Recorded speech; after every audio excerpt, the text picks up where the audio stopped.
Hey, good morning on this chilly November 18th, Monday morning. I wanted to give a quick ICAC Unpacked uh, episode um, focused on the continuing saga with ICAC, O.U.R, and the Attorney General of Utah connection. So, a television station out in Salt Lake City posted the video that I'm going to put down in the chat.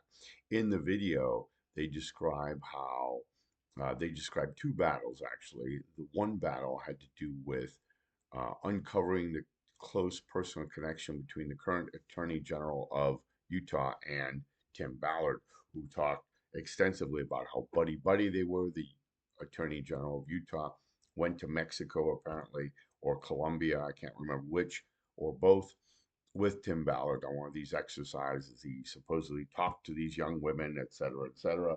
And of course, now that's blowing up in Ballard and O.U.R.'s face, not to mention the Attorney General, because of the fraudulent nature, not to mention the illegal nature, as once more the rescuers who beat their chests and talked about how manly and wonderful they were that they rescued these women, once more we're finding out that they actually set the things up and exploited these women sexually, physically, mentally, and emotionally.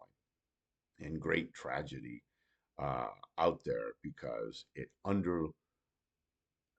really destroys the trust that these young women have. It destroys the trust that the public has. And when the public tried to get answers in Utah from the Attorney General to get him to talk more about it, of course, he was mum. They requested his calendar. Where was he when he said he was out of the state an awful lot, playing vigilante with Tim Ballard? And of course, the Attorney General's office fought tooth and nail. The press fought back, and they eventually got a commission to demand that to rule, whatever commission it was that was in charge of this sort of thing, to rule that the Attorney General's calendar had to be turned over. And after spending over $124,000 defending this calendar and why it should not be turned over, they eventually turned over a heavily redacted one, which uh, did not have any of the information that they had suspected they would find because there was evidence that it was there. So it makes you wonder why they spent $124,000 defending something that they claim wasn't there. Worse yet, they wanted to charge the local press $7,200 in order to get this free information, this free public information. Now, this is a trick that FOIA will use. They used it with us here in Virginia, wanting to charge us over $2,500 for some information. Why? Well, the rules of FOIA say, the federal rules on it, as well as the local rules, the state rules are similar.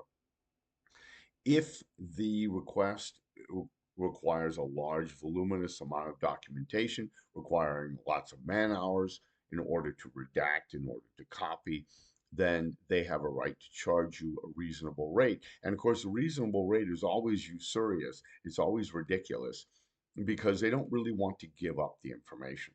They don't want to. When we called ICAC's office in Washington, D.C., and asked them about the authenticity of some records, they went bananas. They said you shouldn't have it. They tried to intimidate me when I called, and I explained that we got it by court order, and they refused to give any validation to it whatsoever. And I said, it's not a top secret organization, is it? I mean, they do have reporting requirements. They certainly get federal grants, and I wanted to see what their grant application had. Well, they did not want to give this up. And they finally said the other thing that they will say if they don't say, well, we have the documents, but you're going to have to spend money and it's going to take a long, long time. The other thing they like to say is, well, we don't have those documents. They're not responsive. I said, but you've already told me that the grant exists. You told me that the report exists. You refuse to tell me, rather, you say you have reporting, but you refuse to tell me how good the reporting is and whether what I'm interpreting here is correct. You know that they're reports, public reports, so why won't you release them? And certainly explain what they are, have some kind of explanation. Presumably, you want the public to know your good work, don't you?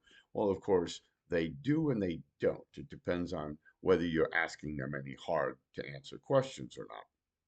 So, in any event, I'm going to post a link down there so you can see just the game playing that they have. And one final point, too.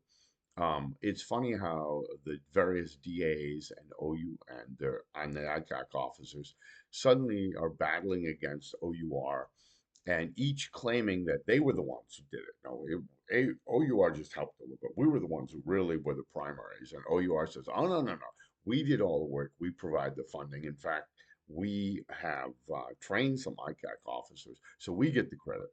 Until the shit hits the fan, and it's like we don't know anything about these people. I have no idea who these folks are. It's hilarious because it just goes to show you that the whole thing is very corrupt. It's a house of cards. And what they do instead is they destroy people like me. They destroy, fellow public servants. They destroy people who are engaged in legitimate adult activity that has always been viewed by the public with slant eyes. It's amazing the number of politicians will poo-poo LGBTQ sexual mores, even as they are currently participating in. Amazing the number of people who talk about family values while they are using prostitutes, many of whom are underage. It's amazing the number of people who talk about the integrity of the family and marriage, and they're cheating on their spouses. It's incredible hypocrisy, and that's what we're seeing here too. So I'll post it down below. This is ICAC Unpacked, 18th day of November 2024. Have a lovely day.